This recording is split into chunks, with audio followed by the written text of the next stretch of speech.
Hello and welcome to the Healing Habit. This is our episode 3. So today we are going to talk about burnout. You might have heard this word many times or you might have not heard this word, but today we're going to guide you through what the burnout is and how we can actually manage such condition, identifying and how to recover from burnout. So today we're going to talk about few different steps. We will also guide you what you can do at the end of this podcast. So Ashdin is the habit coach. I am Mariko. I'm the face reflexologist. So Ashdin, shall we begin our episode 3? Amazing. So excited about this. So, Mariko, we're talking about burnout. And why do you think that we selected this topic?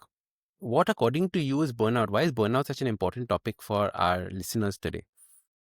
You know, Ashdin, I'm traveling around the world as a face reflexologist, as a visiting master, visiting expert. And I have met so many people who came to, especially wellness focus resorts and the spas. They come with the word, I'm burned out. And it's countless times, like so many people came with this word. It became like almost global pandemic, especially before the COVID. When the COVID happened, it was actually, I was feeling it was the peak of burnout. And then COVID happened. It's interesting that you're saying this. I know so many people who also burnt out during COVID Exactly. because they didn't have anything else to do but work. So, it's an interesting way in which you look at people burning out before COVID and after COVID as well. Indeed. How do you analyze burnout as a face reflexologist? So as a face reflexologist, basically I use my hands to touch people's face. So immediately I know which part of the organ yin and organ pairs have been under stress. By touching, I also know, but also looking at the people's face, I can see which part of the face is having particular wrinkles, particular stagnations, color differences, all sort of things we can actually identify from looking, also from the touching. So this is another way to identify. But most of the cases in the posture, in the eyes, I will see immediately. And do you see a particular organ that is the first one that gets affected?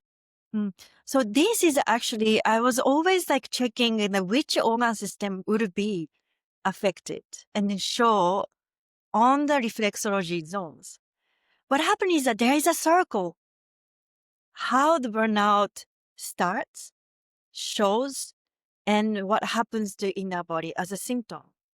Very often in traditional medicine terms, the burnout is the fire element. And, it's like burnout. Basically, the fire comes out and then gone. And the energy is gone. So in this sense, the kidney and bladder, this is a yin and yang pair, could be affected.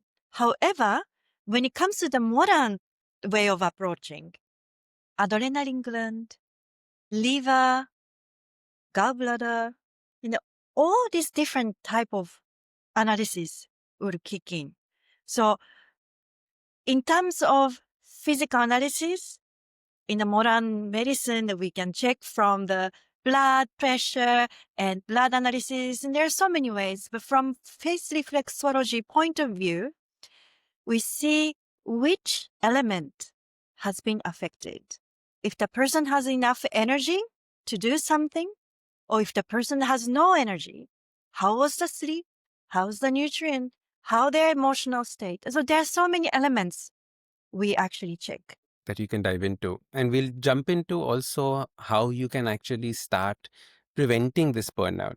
But from a habit coaching point of view, the way that I look at burnout, it's a very simple thing. If you start noticing that things that you used to get excited about doing no longer excite you, where there is a sense of fatigue over the things that you know you were interested in, that is a very, very big sign of burnout. So true. For many people, going to the office was exciting. Now it has just completely stagnated, or, a particular form of meeting. For many people, it was creating social media content, and they burnt out from social media and creating that. So, what happens is that there's a switch that goes off in your mind. When you do too much of something without replenishing it back again, you get into that state of burnout. So, as a result, you just don't find anything exciting anymore. And that is when you have to really pull yourself out of your current lifestyle, out of the way that you're currently living your life. You have to pull it out, do something new. And then, if it still appeals to you, go back to it. So true. And then that reminds me of your workshop. You often talk about energy tank, physical body, the spiritual energy tank, emotional energy tank, and all different categories. I think burnout starting affecting one of these tank, especially the physical energy tank. Yes. And as you mentioned that if you cannot enjoy something you used to enjoy, that's definitely is a sign that lacking of energy. And if you don't have a physical energy, then how are you going to deal with the internal emotional energy tank? I think energy is the currency of life. When we talk about vitality, everything is around the energy and the quality of that you're bringing in. And like you rightly said, it's the physical energy. You'll start getting backaches, you'll start getting headaches, you'll start having those eye pains, dry eyes. You'll then notice that your gut goes for a toss. And you suddenly start saying that, nothing just seems to be fitting in. I'm not feeling okay. But what do we do as human beings because of the kind of culture that we've created? That constant hustle, hustle, hustle culture. Do more, do more, do more. What has happened is that when we start realizing that we are feeling less energy, we start then trying to do extra. Absolutely, And yes. that extra is where the burnout takes place. And we don't know where to stop, where to make it less. Like we keep pushing like more and more and more. And we don't know where the end. Then once you realize like, oh, why am I doing this? Where am I heading to? Then suddenly self-realization happens that, oh, I have to take time off. But actually in a work situation, many people realize that, mental well-being at the workplace, how to maintain, the physical, emotional energy. And lots of this awareness started kicking in like the past 10 years. But I started seeing this, especially in the aging society. Like this is based on actually my own experience back home. Taking care of aging parents, aging family members, or even not only aging, but the other situations, even raising small children, babies. I see lots of physical, emotional energy burn out. As a result, so many problems happening. How do you define that, this, within the house burnout? It is your caregiver symptom. When you, as a caregiver, you're constantly giving, but you're not spending time to replenish your tank. You are not taking care of yourself, you're just taking care of others. And whenever somebody comes and tells me, oh, this person in my family is sick, oh, I had to go and take care of this person, oh, this accident has taken place, the first thing I ask them is, oh, it's terrible that this has happened, but are you taking care of yourself? That's the first question I ask. Before I check on how the person is doing, how the patient is doing, the first question I ask is, how is the caregiver doing? And I think we all need to become far more sensitive to the plight of the caregiver, like you're rightly saying. And as countries that have aging populations increase, the number of caregivers that will be needed will also increase. So apart from your work energy that is needed, and your family energy, you will also need to have a tank for your caregiver energy as well. Absolutely. Looking Y- at my own family, that's what I see. The caregiver, which is who's actually my mother, needs to be actually taken care of first very well. Otherwise, she cannot take care of my father. Correct. So And I when I think fly we need back, to learn from the animals, Mariko. Animals are yes. perfect at understanding when they are tired and when they're not tired. I had a friend of mine who had a little Lhasa Apso and small tiny dog. And every time we took the tiny dog for a walk, The tiny dog would be full of energy and walk with us. But because it had to walk so many more steps than us, it used to get tired halfway through. And no matter what you would do, the dog would just go and sit down. It's like, I am not getting up. I have realized that this is my maximum. I am just sitting down. And, we would try and pull the dog or pick up the dog. But if you just give that dog those 5-10 minutes of rest, then the dog would be awake again and walking around with you. So I think animals understand this dance between expenditure of energy and resting to fill it up again. As human beings, we've completely forgotten that rest is also a very important part of our growth. That is so true. And also coming from the culture that the resting has been seen as being lazy, and the people forgot the importance of resting. Unfortunate, kind of post World War II culture we created. That I think caused lots of social issues. Now, of course, the globally it's changing again. Staying is important and going back to self and then figuring out how to create a space in our body and mind to cultivate more energy to do creative, positive activities. Mariko, how can people rest without feeling guilty? That's beautiful question. It's so important. I see it like only collective way, like society has to change the mentality.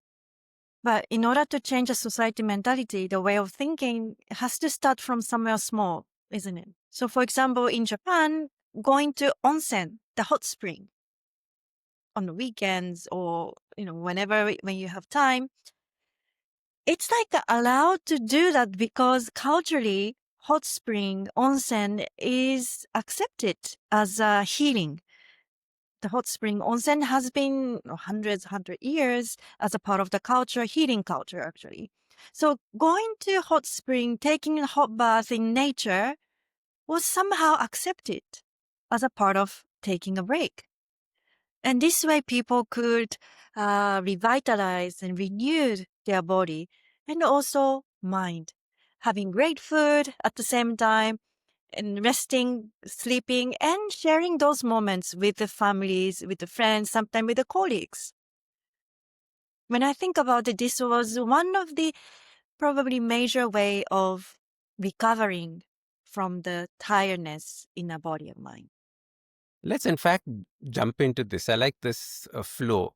Let's talk about different activities that are either in the Japanese culture or Italian culture or Indian culture that revolve around relaxation. And let's see that actually this was a very important part of who we were as human beings. So you spoke about the onsen. Let me talk about how in Indian culture, the reason we have so many festivals was because it was a time of rest. The festivals was a time where you rejuvenated from the entire work that you were doing in the fields, when you were out there, plowing or when you were harvesting. So the festivals were meant to, at that break, at that celebration, switch off your mind and then come back into work afterwards. And, right now, celebrations are not about relaxation. Celebrations are about actually, we end up getting more tired after celebration than Sure. relaxed. So That it's important to understand where these holidays came from. It's such a beautiful example that actually reminded me of the old stories when I was in school that we had a chance to learn a traditional Japanese folk dance or folk stage show history that probably goes back to easily more than 400 years. So on the full moon day, the people living in the same village comes out to the central part of the village. And the people would dance throughout the night. And the villagers, they bring the food and maybe drink sake and they watch this folk dance or stage show. And that was actually the time when all the villagers, farmers, took rest. Your story actually connected with this story that I learned when I was a child. So true festival was a way to rest, vitalize, bring more energy for the next round of the new year, or can be also cultivation, the agricultural calendar. Correct. All right, my turn. I think you gave a example from Japan. So another one is the temple visits that became a very important part of Indian culture at one point of time. Every morning, go to the temple. Why do you go to the temple in the morning? It was also to reset your mind for the rest of the day. It was also a sign that you don't have to rush to work, that you put your priorities in order. Your spiritual practices are far more important than work. Your mental well being, because, in the temple you would do prayer, you would do meditation, all those things as well, were far more important than going to work and getting things done. Now it's completely switched. It is whenever we get time, we will think of meditating. And one of my favorite things to say is that if you say that you don't have time to meditate, if you don't have 5 minutes to meditate, then you need to take out 10 minutes to meditate. You have to get over that inertia to begin your meditation practice. True. So true. The meditation becomes like another schedule in your agenda. But actually, it's opposite. When you do the meditation, and the time would be given to you even more. That's how I feel every morning when I sit for even 5 minutes for the meditation. I love another interesting culture in Japan, which is where you're not allowed to stand and eat, right? When you're eating, you have to sit down and eat. No eating while walking on the streets. You have So to stop, true. you have to pause, you Yeah, have to eat, you have to respect your food. Only then can you move around.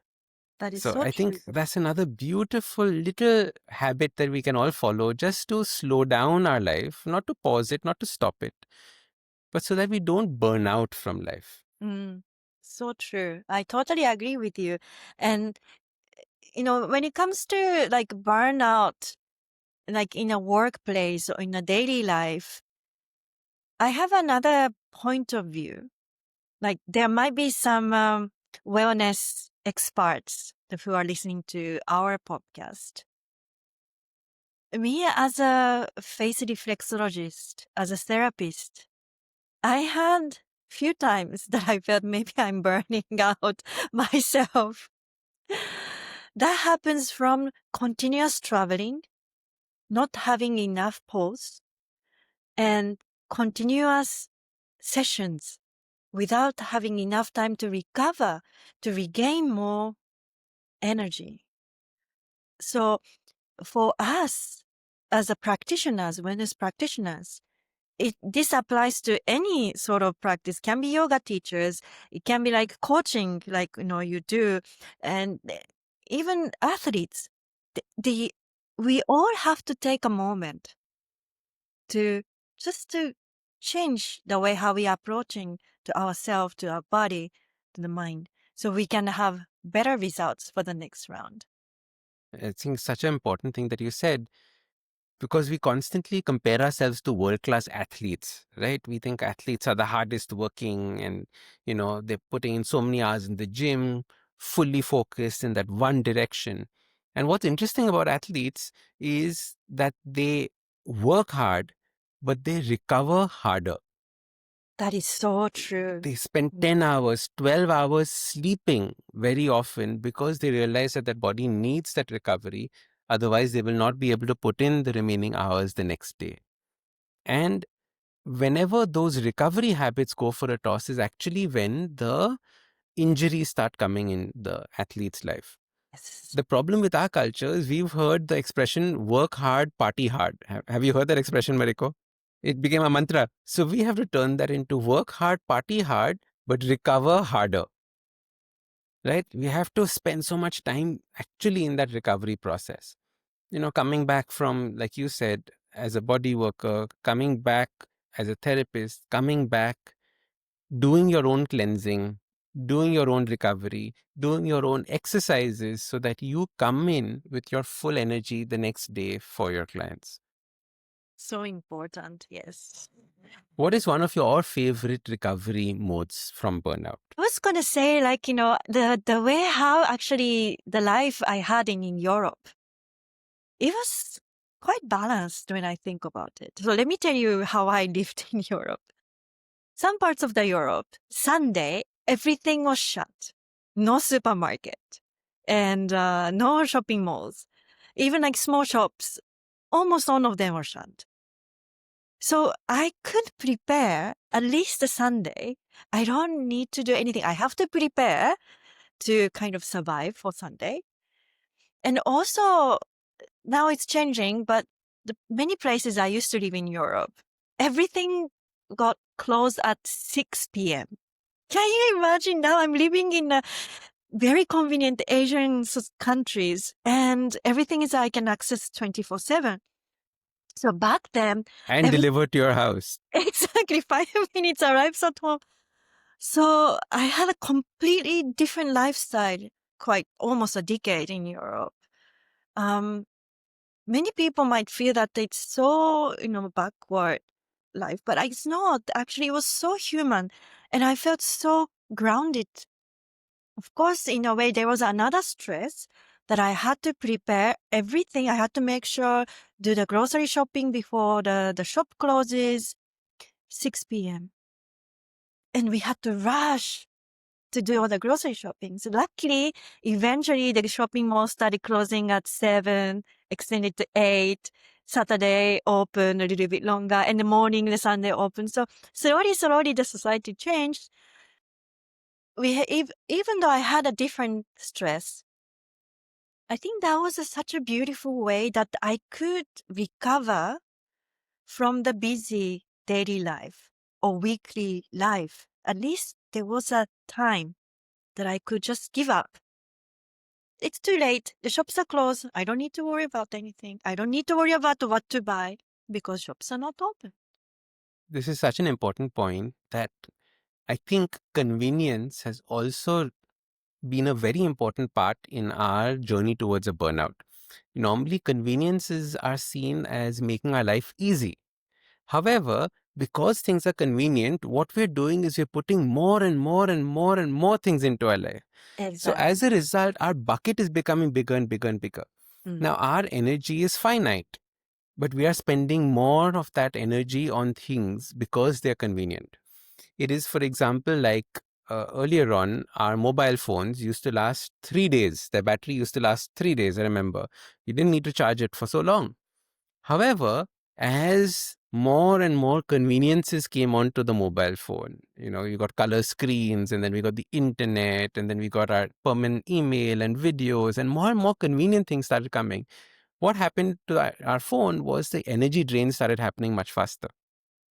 And you look at so many phones, at midday, you need to recharge them again. In the same way, that's the same thing's happening to our life. We were like the old phones. Our body is still designed and that as the old phones. However, there's so many new things that we put into us that we are constantly in that state of running out of energy. And becoming inconvenient once in a while is actually a better thing. Maybe don't take the auto rickshaw or the taxi. See if you can walk it up and slow down your pace. Maybe that's another way of dealing with it. Beautiful. And also when you expand the lifestyle from the daily life to like monthly or yearly, the way of living. Let me bring back another example from my European life. So winter, summer, sometimes spring, always I had at least 2 weeks of break. When I was working in UK, for example, in the banking, I had to take 4 weeks paid leave. That was by law. I had to do. So I had to make a plan 1 year ahead. And I thought that was brilliant. I had to take those time off. Otherwise, it's against the law. And when I moved to the continent side of Europe, summertime, July, August, nobody's working. It's automatically default summer holiday. We don't talk about work. Email, Everyone's everything, resting, auto everyone's chilling. reply. Of course, there has to be somebody has to take care of office work. They switch the role, especially when they have children. That's the only time that you can spend more. Quality time with them. Exactly. So it's understandable. But that was such a nice way that we almost forced that we had to take time off. What are the And little habits that we can do every day to just slow down and make sure that we don't burn out? hmm, I think we have so many things we can do. Let me How think. how do people in Italy have their espresso, for example? 10 a.m. I remember when I was walking in the city center in Milano. Around 10:30 a.m., all the office workers come out on the main street and either sipping the espresso or smoking and chatting. There is a moment every day that they come out from the office or go to bar and have a sip of espresso. And we think that espresso means quickly, but actually that's not what espresso means. Espresso means because of the pressure. Yes. Espresso is actually drunk very slowly. You sip it, you enjoy it, you relish it, having those moments. How many times we get coffee mugs in our office and we don't even taste the coffee that we are drinking? It just goes out the window because we are so focused on something else that we're doing. Sure. So I think focusing on these little joys. You don't need a big mug of coffee, you just need a little one with a break. That is so true. But each bite we have to be able to enjoy, even when we are having meals. Lunchtime, we tend to eat in front of screen, and we don't even taste what you're eating, which is very sad way to feed our body. And what we eat also nourishes our mind and emotions. So being able to identify what we are eating and acknowledging the taste and see how your body is reacting with each bite. It's also another way to refill, recharge ourselves. So I think that can be a one little thing we can do toward against.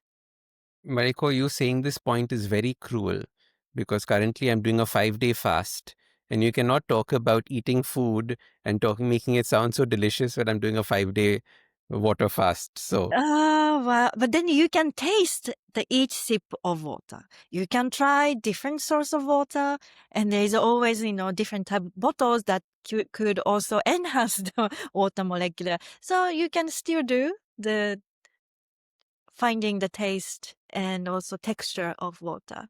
I do that all the time. I do. Taste like chocolate, taste like chocolate. Give it good blessings and then have a sip. Yeah, so nice. And also that the water fasting actually made me think of a panchakarma, talking about Ayurveda.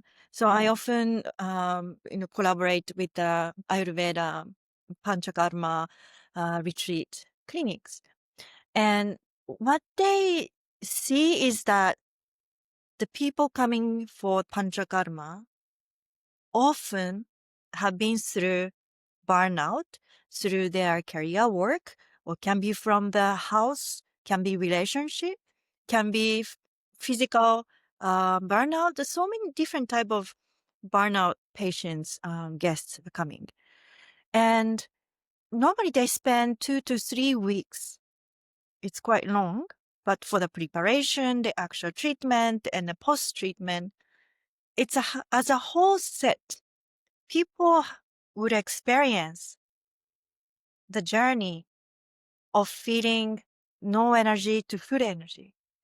And they go through regulating the quantity of food, changing the diet, changing the lifestyle, changing the way how they think.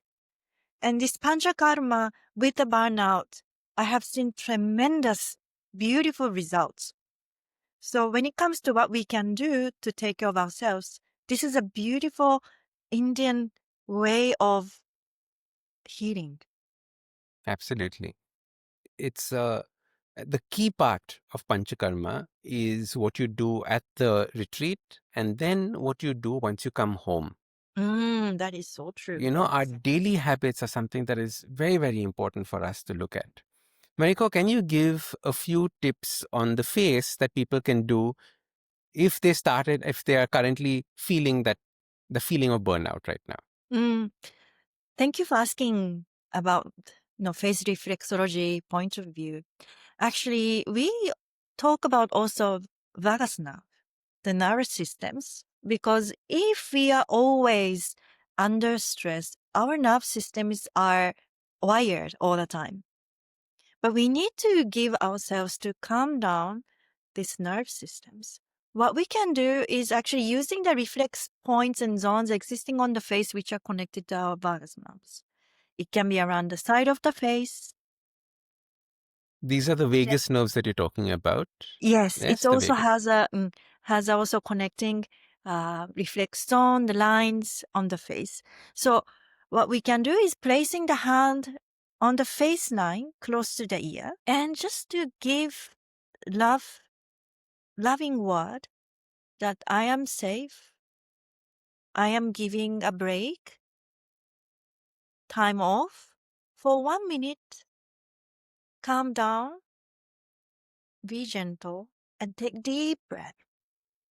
This is already regulating the wired nerve systems to calm down. Do you do both at the same time, or do you do Can one at a time? it can be one at a time. For example, I feel sometimes, quite often, the right side is stiff. I think that's the tendency how I put my body, also how I work. So often I place my hand on right side first and see if there's any releasing happens from the tension, and then switch to the left and see if I can maintain right and left both sides are in the same relaxed mode. So this way I can pay attention to right hemisphere, left hemisphere. Beautiful. What do you do for yourself, Ashdin? Uh, for myself, what I do is I constantly ask myself how I am feeling. I think that self check in is very critical. So, where are my energy levels at? Do I feel that I'm doing too much in a day? Am I balancing it out? Like I said, right now I'm doing a 5-day water fast. There are so many meetings that I have to do in a day. Am I balancing it out throughout so that by the time I reach home, I'm not completely exhausted and I still have energy to do all my recovery habits, to do all the things that I enjoy doing? I think as soon as you stop enjoying the things that bring you joy, it is a big sign for you to wake up and take notice. The first time I went through a burnout as a habit coach, I started noticing this was during COVID when there were so many people who needed my help. So I was constantly giving. I would start work at 7 in the morning till 9 in the night. I would just be on calls. I noticed that I would start looking at the time. And I've never noticed the time when I'm with my clients because for me, my clients are everything. I have to be completely focused. And I started noticing that I'm looking at the time and I realized that this was my first sign of my burnout coming up. And before my body started revolting, before something worse happened, I needed to take a break from all of this. So it is so important to start noticing these symptoms. Things you enjoy, you suddenly start saying, oh, I don't want to do this. Oh, this is now boring me. Maybe it's a time for it's a sign that you're close to your burnout. That's like we have to tune into our inner voice. Having said that, how can we actually cultivate to bring our awareness to inner self? Because what happens nowadays is that we are always looking at outward. We barely spend time to look inward. So for me, journaling is a great way of looking inward. So what I do in my journal is I start off by asking myself, what is my energy at? So is it 80%, 30%, 40%, 100%? And this I do in the morning. So imagine in the morning, if I wake up and write 40%, I know something is wrong. we it's not a good idea to reach work feeling at 20% energy. You want to reach work feeling at least at 90%, if not 100% energy when you come. So that's step one. Then what I do is I ask myself another very, very important question is, how happy am I feeling? Beautiful. Because happiness and joy is a very important part of vitality and liveliness in the life that we bring. So how happy am I is another one. And again, what I do is I put a percentage. So 0 means extremely sad. 100 means over the moon. I am that annoyingly happy kind of a person now. I'm troubling everyone with my happiness. Uh, So I put somewhere in between and I see where I fit in with my happiness score. And then what I do is I start journaling on what could be the possible reasons for this kind of a score. Oh, yesterday, I think I was emotionally drained with the conversation that I had at work. So maybe this time I need to not do that. Maybe I need to go for a walk in the rain to recover. What are the things that I can do? And all of this comes out in the journaling, because what I'm doing is I'm switching off my mind and I'm allowing my body to speak through my hand. And I think that's a beautiful way. It won't happen immediately, Mariko. People say, oh, do journaling as if it's an easy thing to do. No, it takes a while to cultivate. You have to practice to actually switch off your logical thinking mind and allow your body to come out when you're doing the journaling practice. So true. Like in your book, there was a phrase that 1% better tomorrow, another 1% better another day. It's a step by step. That sentence like you wrote in your book is always with me. And also when I talk with my clients, they come to me expecting that there's something changed with the one shot, with the one session. But I And always things do change with one session. indeed, but Yes, that's you can that is see how the much they change, but the but they same need to go back home and do the work. exactly. So like always give them homework. Today you might have felt 50% better than before you came to see me. Tomorrow you might not feel this magic 50% dramatic change, but continue working on this homework. Change 1% day after tomorrow. 2 days from now, another 1%.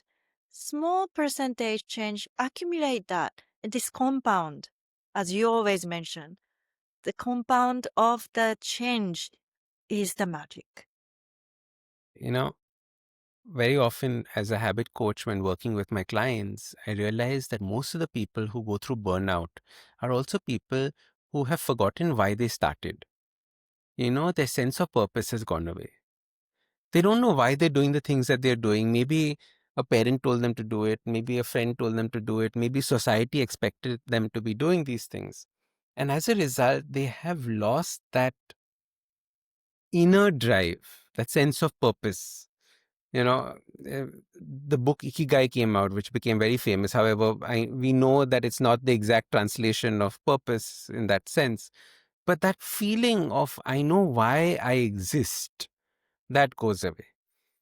And as soon as we begin to cultivate that again, where we stop feeling like we are just part of a big machine, or just 1 in 8 billion people, or how many ever billion people there are now, when we start realizing that we have our own individual story to tell, we have our own individual qualities to give, I think that's when again the direction of burnout changes.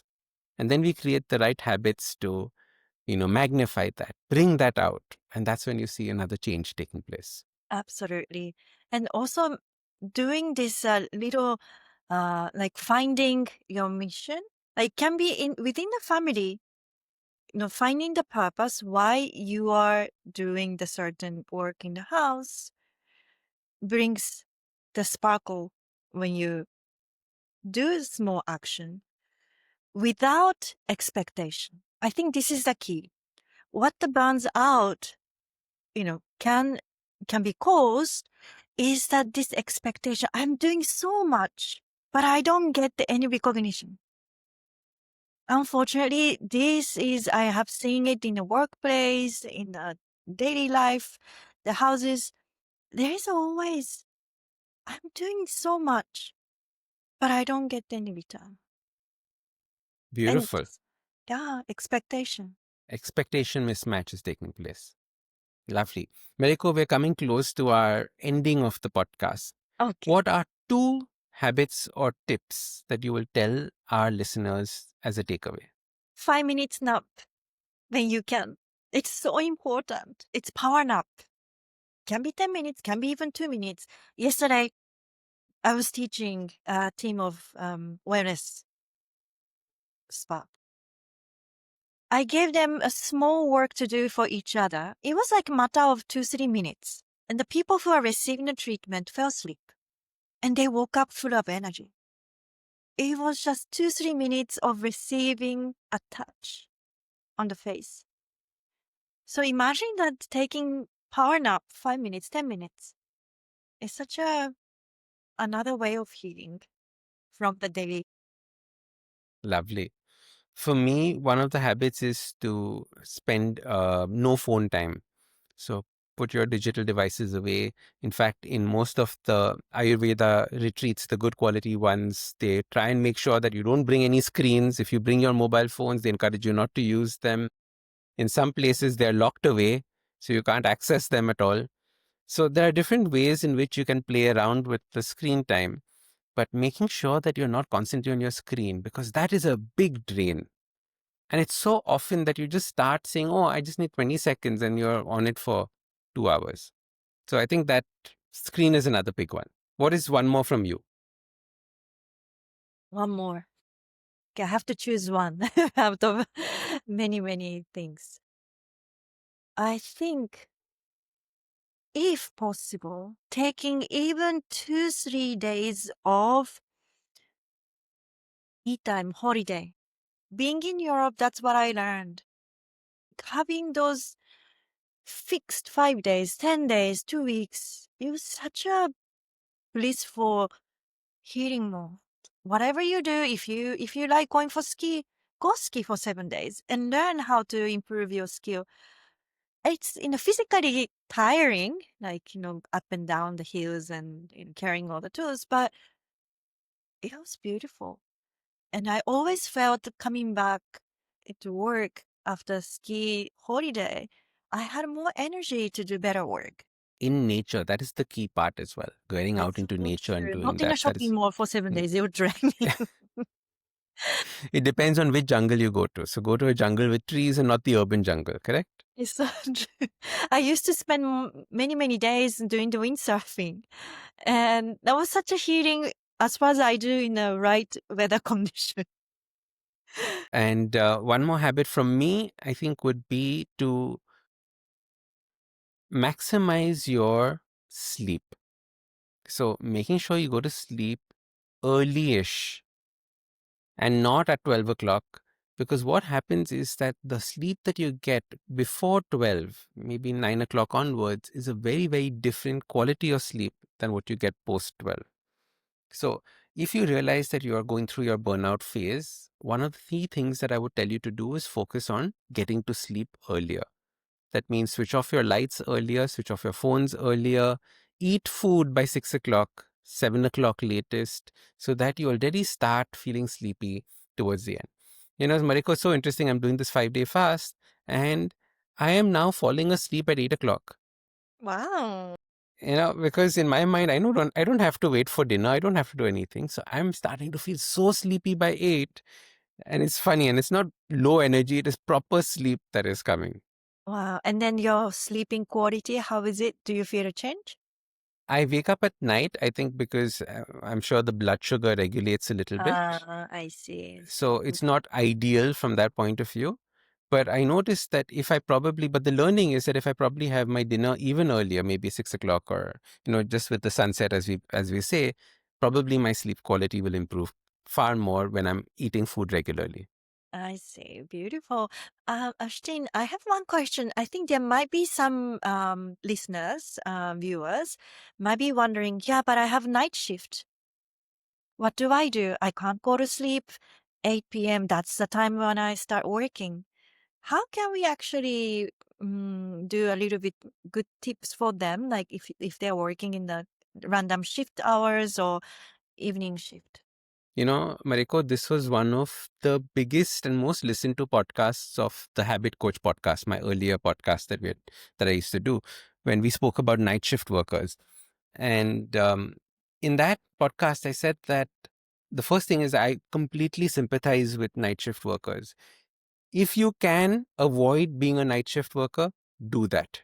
That is step one. If you can get out of that job, get out, because the parameters, again, health risks of having a full night work is unbelievable. It just skyrockets things like heart attacks, blood pressure, etc., etc., etc., diabetes. So instead, what you do is if you can't change the job, you accept that you have to do it. There are a few rules. Don't spend the night shift having coffee. It still plays havoc on your system. The caffeine still plays havoc on your system.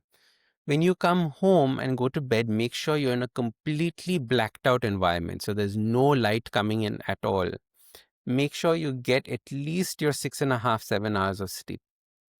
Through your night shift, don't eat food. Now, this is a strange one because we are so used to eating food at work. We're bored in front of a computer, we'll snack on things.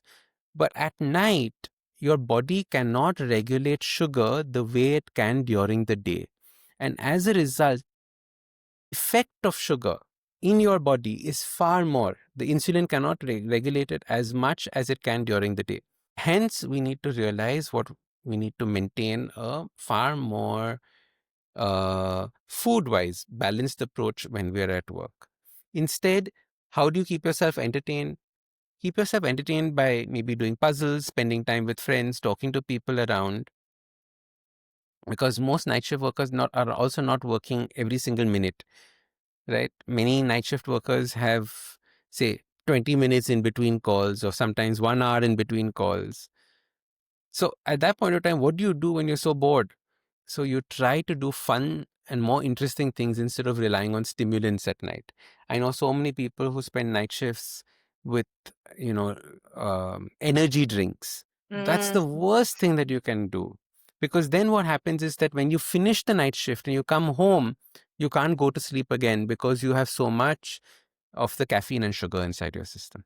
That's true. And then that causes the lacking of sleep. And once you cannot take good enough quality sleep, then your physical body again start burning out. And then you don't have energy. Your emotional tank will start drained. You get lots of so much anxiety, and you just like feel no energy anywhere. Yes. So this is another cause of the burnout, coming back to today's our topic. Beautiful. Mariko, I loved our third episode. Thank you, Ashdin. Do you want to tell everybody what to do now after having listened to us? Sure, we can do. Tell them. What to do for? Remember to tell us what is your favorite way of dealing with burnout in the comments below. If you haven't subscribed to our podcast, remember to hit subscribe so you can follow us and know when future episodes come out. And follow Mariko on Instagram, follow me on Instagram. Let's continue our conversation and let's have lots of fun. Mariko, see you next time. See you.